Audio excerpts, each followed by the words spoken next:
Hi sir. Hi. నిన్న జగన్మోహన్ రెడ్డి గారు అసెంబ్లీకి వెళ్ళి తన నాయకులతో 10 నిమిషాల్లోపే వచ్చేసారు బయటికి. వాకౌట్ చేశారు. దానికి మీరేమంటారు? అన్న నేను ఒకటే అంటానన్న, జగన్మోహన్ రెడ్డి గారు అంత తొందరగా రాకూడదన్న, అంత తొందరగా బయటికి రాకూడదు. సమస్యల మీద పోరాటం చేయాలి అన్న. జగన్మోహన్ రెడ్డి గారికి ఒకటే చెప్తున్నాను, ఈ మిర్చి యార్డుకి వెళ్ళినప్పుడు పెద్ద ఎత్తున ఏదో మాట్లాడినారు. సో అదే అసెంబ్లీలో మాట్లాడంటే, అదే సమస్యను అసెంబ్లీలో మాట్లాడంటే ఎక్సలెంట్గా ఉండేవాడన్న. సో వచ్చిన 11 నిమిషాలకి ఏదో మన క్లాస్కి వచ్చి అటెండెన్స్ చేసి వెళ్ళిపోయినట్టుగా వేసేసాడు. సో దయచేసి జగన్మోహన్ రెడ్డి గారు ఇప్పటికి ఏం అసెంబ్లీ సమావేశంలో అయిపోలేదు. దయచేసి వచ్చి మళ్ళీ సమస్యలు, రైతు సమస్యలు కానీ ఇంకా ఏదైనా మీరు చూసినటువంటి ఆ సమస్యల మీద కానీ పోరాటంతో పోరాడి ఆ మాటలు వాళ్ళకు వినిపించాలని, వాళ్ళ మీద పోరాటం చేయాలని నేను కోరుకుంటున్నాను. అసెంబ్లీకి వెళ్ళకపోయినా సరే ప్రజా పోరాటం చేస్తాము, 2029లో మేము అధికారంలోకి వస్తాం అంటున్నారు. దానికి మీరేమంటారు? 2029 అధికారం రావడం పక్కన పెడదాం ఫస్ట్.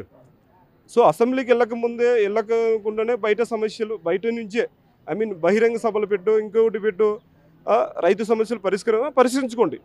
పరిష్కరిస్తామంటాడు, పరిష్కరించుకోండి కాదన్నట్లు. బయట సమస్యలు పరిష్కరించే ఓకే, దానిలో ఇబ్బంది ఏం లేదు. కానీ ఒకటే, రైతు సమస్యలు కానీ ఏ సమస్య కానీ ఏదైనా కానీ రాష్ట్రంలో జరిగేటువంటి అసెంబ్లీలో చెప్తే అదొక ఆమోదం, అదొక ఇష్యూ అవడానికి జారీ అవడానికి కొన్ని ఉంటాయి, కొన్ని రూల్స్ ఉంటాయి కదా. సో అందుకని ఆ సమస్యను మన అసెంబ్లీలో చెప్పాలని కోరుకుంటున్నాను. అంతేగాని బయట ఓకే, బయట చెప్పుకుంటే బయట తిరుగుతానంటే ఓకే, దానికి ఎలాంటి ఇబ్బంది లేదు. జగన్మోహన్ రెడ్డి గారి మీద నేను ఎలాంటి కామెంట్స్ చేయట్లేదు. ఒకటే చెప్తాను, అసెంబ్లీలోనే మాట్లాడాలి. అది అంటే వైనాడ్ 175 అని చాలా గర్వంగా చెప్పే ఆయన, వైనాడ్ 175 అనే గర్వంగా చెప్పుకునే ఆయన ఇప్పుడు ఆ ప్రతిపక్ష హోదా ఇస్తే కానీ మేము ఇప్పుడు అసెంబ్లీకి రాము అని చెప్పే స్థాయికి వచ్చారు. దానికి మీరేమంటారు? దానిపైన ఏమంటానంటే 2019 కంటే ముందు 2019 తర్వాత 2024 మధ్యలో జగన్మోహన్ రెడ్డి గారు చంద్రబాబు పైన 18 సీట్లు రాకముందే ఇంకా ఉండే 22 సీట్లలో 20 అప్పుడు వచ్చినాయి, 24, 23. అందులో ఒక 4 లాక్కుంటే 5 లాక్కుంటే మీకు ప్రతిపక్ష హోదా లేకుండా పోతుంది అన్నాడు. సో ఇలాంటి మాటలు అన్నటువంటి అతను చివరికి ఏమైపోయాడంటే, నాకు 11 సీట్లు వచ్చాయి, నాకు ప్రతిపక్ష హోదా ఇవ్వండి అని అడిగే స్థాయికి వచ్చాడు. సో ఆ స్థాయికి వచ్చాయంటే అప్పుడు ఇంతకుముందు చేసినటువంటి అటువంటి కొన్ని మాటలు ఉన్నాయి. ఇంతకుముందు అసెంబ్లీలో 2019 నుంచి 2024 మధ్యలో టీడీపీ పైన 23 వచ్చాయి అప్పుడు. సో మీకు ఒక 3-4 లాక్కుంటే, ఒక 5 లాక్కుంటే లేదన్నాడు. సో అలాంటి మాటలే కాదు, ఏదేదో అన్నాడు అప్పుడు అసెంబ్లీలో, బాగా పెద్దగా ఇదిగా అయిపోయారు. ఇవాళ అదే మాటలు, సేమ్ అదే మాటలు అదే స్థాయిలో మాట్లాడింటే బాగుంది అసెంబ్లీలో. కేవలం హాజరవడానికి మాత్రమే అసెంబ్లీకి వచ్చారంటారా? అంటే 60 రోజుల్లోపు రాకపోతే డిస్క్వాలిఫై అయిపోతారు, తన ఎమ్మెల్యే పదవి కూడా పోతుందనే భయంతోనే వచ్చారంటారా? ఎగ్జాక్ట్లీ అండి. ఎందుకంటే నేనైతే ఒకటే చెప్తాను, వచ్చినవాడు అటెండెన్స్ వేసుకోవడమే కాదండి, వచ్చిన అతను మాట్లాడాలి సమస్యలపైన. అటెండెన్స్ వేసుకొని పోవడం ఏంటండి? ఇప్పుడు కొన్ని రూల్స్ ఉంటాయి, రైటే. అసెంబ్లీకి రాకపోతే కొన్ని మన ఏమంటారు, డిస్క్వాలిఫై అయిపోతారు. ఎమ్మెల్యే సీటుకు కానీ ఎమ్మెల్యే పదవికి కానీ తను కోల్పోతాను అని చెప్పేసి జస్ట్ అటెండెన్స్ అయినట్టున్నాడు. సో నేను దాని మీద ఏమన్నాను, వచ్చినవాడు సమస్య మీద పోరాడాలి, ఇదే నేను కోరుకుంటున్నది. Thank you sir. నమస్తే సార్. నిన్న జగన్మోహన్ రెడ్డి గారు అసెంబ్లీకి వెళ్ళి 10 నిమిషాలు కూడా ఉండకుండా తమ కార్యకర్తలతోనే ఎమ్మెల్యేలతో బయటకు వచ్చేయడం జరిగింది. సో వాకౌట్ చేయడం జరిగింది. దానికి మీరేమంటారు? వాకౌట్ అని కాదు, కానీ ఏంటంటే జగన్మోహన్ రెడ్డి గారు అక్కడ ఏంటంటే ఎమ్మెల్యే సభ్యత్వం అనేది అది క్యాన్సిల్ అవుతుంది, లేకపోతే మళ్ళీ రీఎలక్షన్స్ అట్లా వస్తాయి అని చెప్పి కొన్ని రూల్స్ అండ్ రెగ్యులేషన్స్ అసెంబ్లీ పరంగా ఉంటాయి. కాబట్టి తను కంపల్సరీ అటెండ్ కావాలా, గవర్నర్ సమావేశం కూడా ఉంది, తను స్పీచ్ వినాలా అన్న ఉద్దేశంతోనే అక్కడ వెళ్ళడం జరిగింది. కాకపోతే జగన్ అన్న ఏమంటున్నారంటే, నాకు ప్రతిపక్ష హోదా ఇవ్వాలి అని వాళ్ళ ఎమ్మెల్యేలు, ఎమ్మెల్సీలు, కార్యకర్తలు అందరూ కోరుకుంటున్నారు. కాకపోతే ఏంటంటే మళ్ళీ జగన్ అన్న ఏంటంటే, గతంలో తాను ముఖ్యమంత్రిగా ఉన్నప్పుడు మళ్ళీ చంద్రబాబు నాయుడు గారికి మేము ప్రతిపక్ష హోదా ఇవ్వకుండా మనమే గెలుస్తాం, ఫ్యూచర్లో మనమే ఉంటాము, ఇంకా 20 years 15 years అలా చెప్పుకోవడం జరిగింది. బట్ దురదృష్టం ఏంటంటే జగనన్నకు 11 సీట్లు రావడం, అక్కడ జనసేన పార్టీకి 21 సీట్లు రావడం. మళ్ళీ ఇప్పుడు జనసేన నాయకుడు పవన్ కళ్యాణ్ ఏమంటున్నారంటే, జగన్ గారు మీరు జర్మనీ వెళ్ళండి అది ఇది అంటున్నాడు. మీకు మాత్రం ఈ 5 సంవత్సరాల్లో ప్రతిపక్ష హోదా అంటూ రాదు. మేము సెకండ్ ప్లేస్లో ఉన్నాం, 21 సీట్స్ మాకున్నాయి, మీరు రెస్ట్ తీసుకొని సంథింగ్ అని ఆ విధంగా మాట్లాడుతున్నారు. కానీ ఏది జరిగినా ఏమైనా కర్ణుడి సావుకు 1,00,000 కారణాలు అన్నట్టు జగన్ ఓడిపోవడం, అది ఘోరంగా ఓడిపోవడం, మళ్ళీ అతనికి ఇప్పుడు అక్కడ ప్రతిపక్ష హోదా ఇవ్వకపోవడం, ఇవన్నీ పరిణామాలనే చాలా బాధ అనిపిస్తున్నాయి. మరి కూడా చంద్రబాబు నాయుడు కూడా కొద్దిగా ఆలోచించి తనకి ప్రతిపక్ష హోదా ఇస్తే బాగుంటుంది నా అభిప్రాయం. Thank you. అంటే అసెంబ్లీకి వెళ్ళకపోయినా సరే ప్రజా పోరాటం చేస్తాము మేము, 2029లో మేమే గెలుస్తాము అని జగన్ గారు అంటున్నారు. దానికి మీరేమంటారండి? ఓకే, ఇప్పుడు ప్రతిపక్షంలో ఉన్నప్పుడు పోరాటం తప్పకుండా చేయాలి.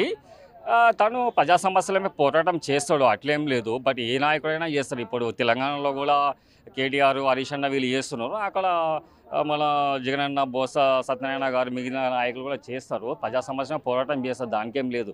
అది ఏ రాష్ట్రంలోనే జరుగుతుంది. సో ఇక గెలుపు ఓటములనేది ప్రజలు నిర్ణయిస్తారు.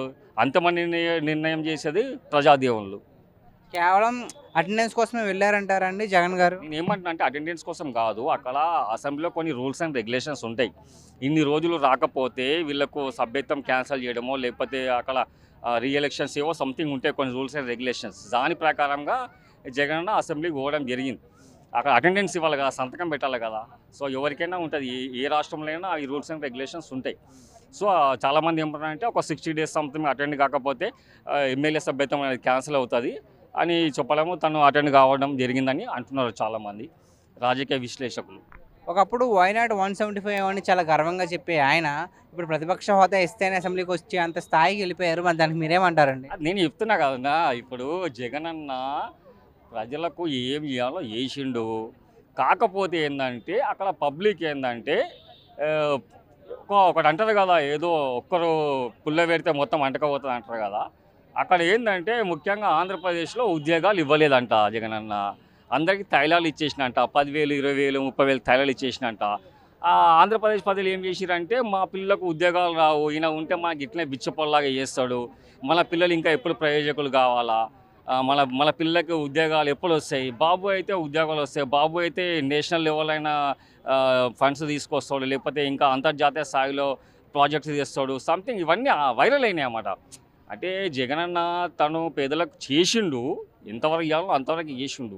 కాకపోతే మళ్ళీ అంతరాత్మ ఏ విధంగా ఉందో, ఏం జరిగిందో తెలియదు.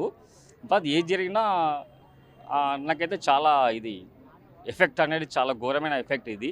కనీసం ఒక ప్రతిపక్ష హోదా సీట్లన్నా వచ్చేటి ఉండే, 18 seats 20 seats వచ్చేది ఉండే. బట్ 11 seats రావడం అనేది అన్నకు చాలా దురదృష్టం. ఫ్యూచర్లో కూడా అతనికి ప్రతిపక్ష హోదా ఇవ్వరేమో అనుకుంటున్నా, ఇవ్వాలని కోరుకుంటున్నా. 60 రోజులు అసెంబ్లీకి అటెండ్ అవ్వకపోతే సభ్యత్వం క్యాన్సిల్ అవుతుందని భయపడి ఏదో అటెండెన్స్ చేయించుకుందామని వెళ్ళాడు. 11 మంది తీసుకెళ్ళాడు, 11 నిమిషాలు ఉన్నాడు, సీటుకి వచ్చేసాడు. బొత్స కూడా వద్దు అంటున్నాడు, పక్కనే కాసేపు కూర్చుందాం అన్నాడు, అయినా సరే వచ్చేసాడు. ఎందుకంటే వాడు గవర్నర్ గారు మాట్లాడిన స్పీచ్ ఎవరు వినకూడదని చెప్పేసి ఆ పోడియం దగ్గరికి వెళ్ళిపోయి అరిచేశారు. ఎంచేతంటే వాడు గత ప్రభుత్వం గురించి చేసిన అకర్త్యాల గురించి చెప్తున్నాడు గవర్నర్, అది ఎవరు వినకూడదని చెప్పేసి అక్కడికి వెళ్ళిపోయి విపరీతమైన కేకరేసేసి నాకు 40% ఓటు వచ్చింది కనుక ప్రతిపక్ష హోదా కావాలి అని చాలా నానాలు చేసి, ప్రతిపక్ష హోదా ఇవ్వడానికి ఎవరికీ హక్కు లేదు, ప్రజలకే ఉంది హక్కు. ప్రజలకే ఉంది హక్కు ప్రతిపక్ష హోదా ఇవ్వడానికి.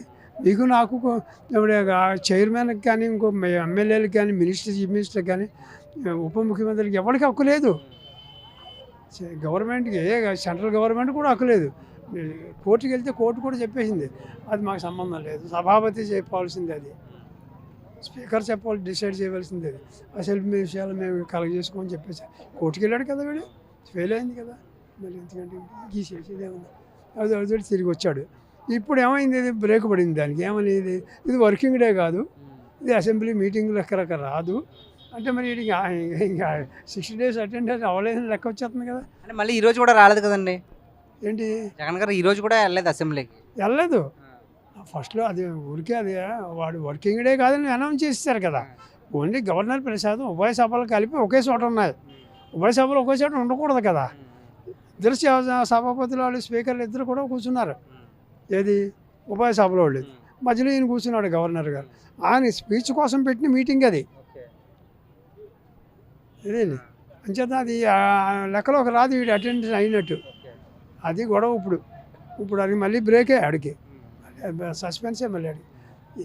అంటే అసెంబ్లీకి వెళ్ళకపోయినా అంటే తప్పు చేయడం సహజం మానవుడికి. ఒప్పుకోపోవడం మరీ ఘోరం. ఇంత తప్పు చేసిన వల్ల మనం ప్రజలు ఎలా ఓడించారని లేదు.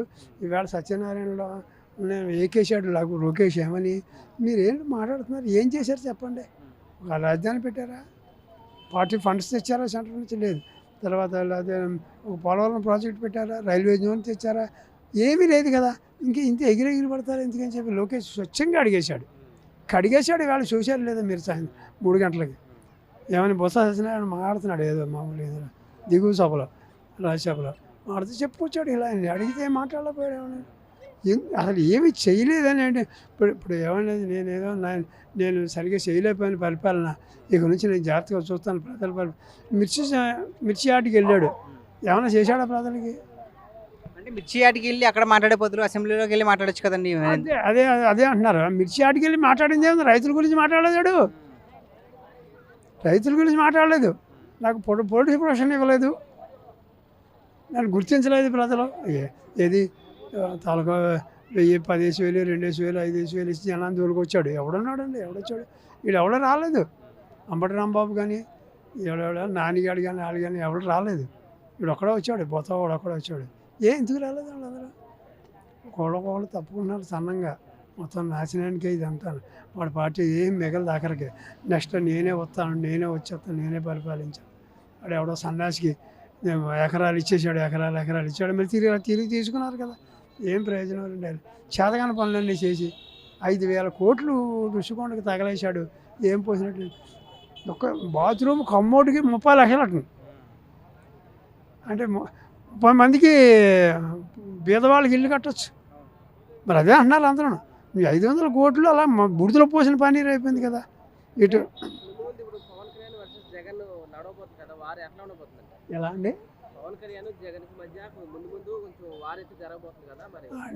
ఏ వారదని పవన్ కళ్యాణ్ కొంచెం జాగ్రత్తగా మాట్లాడుతున్నాడు అండి. కొంచెం అనుభవం నేర్చుకుంటున్నాడు. జాగ్రత్తగా ఉంటున్నాడు. ఆడు భక్తుడు. మంచి చేయాలనే పట్టుదల తప్ప దోసుకు తినేయాలని బుద్ధి లేదు.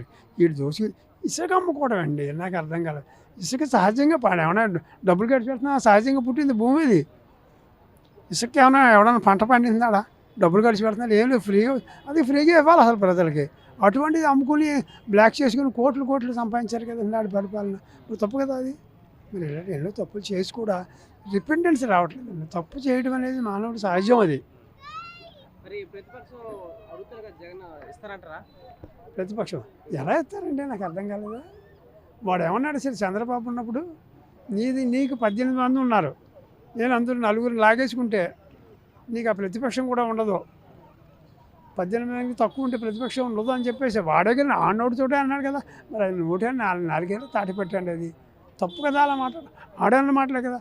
వాడు ప్రతిపక్షంలో ఉన్న మీటింగ్లో 3,333,000 రూపాయలు ఎకరాలు కావాలి రాజధానికి ఇచ్చారు కనుక ప్రజలు ఈ రాజధానికి అమరావతి ఉంటుంది, నేను అమరావతిలో ఇల్లు కట్టుకుంటున్నాను కనుక ఈ అమరావతి రాజధాని ఉంటుందని అన్నాడు లేదు మొదట. మాట తప్పును మాట చెప్పిన మాటకి ఒక్క మాట నిలబెట్టుకున్నా అన్నాడు. ఉద్యోగస్తుల్లో కానీ స్త్రీలను ఏమంటే మా అమరావతి కోసం సైట్ చేసిన వాళ్ళు పోలీసు వాళ్ళ చేత తన్నించాడు కదండి. ముసలి వాళ్ళు ఎంతమంది చచ్చిపోయారండి. చచ్చిపోయినప్పుడు ఎవడైనా పరామర్శకి వెళ్ళాడో ఎప్పుడైనా? ఏ ఒక్క వ్యక్తి అయినా యాక్సిడెంట్ అయ్యి కానీ రాజకీయంగా పోట్లాట చేసి చచ్చిపోయిన వాళ్ళు కానీ ఎవరి కోసమైనా పరామర్శకి వెళ్ళాడు? మరి ఇవాళ మిర్చికి పరామర్శ ఏంటి? పిసమంటే ఎవడైనా చచ్చిపోయా? ఏమన్నా ఏం కాలేదు. ఎందుకంటే పరామర్శ ఏంటి?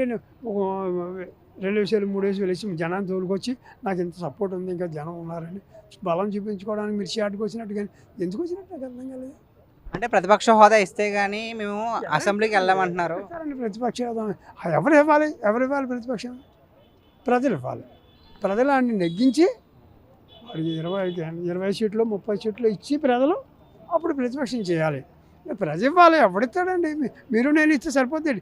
సెంట్రల్ గవర్నమెంట్ కాదు, కోర్టు కాదు, ఎవరో ప్రజలే ఇవ్వాలి. ఇప్పుడు ఇది ప్రజాపరిపాలన అండి. ఇది ఏమంటే ప్రజాపరిపాలన ప్రజలు ఎన్నుకున్నాడే నాయకుడు. ప్రజలు ఎన్నుకున్నోడే ప్రతిపక్ష నాయకుడు.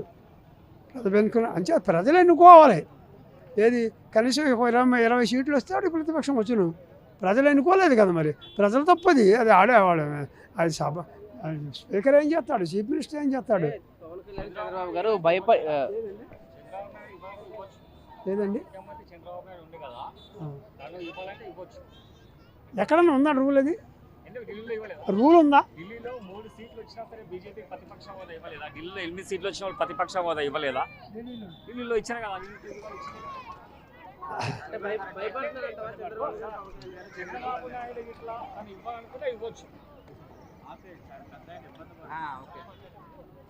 చెప్తున్నారు ఆయన. థ్యాంక్స్ అండి.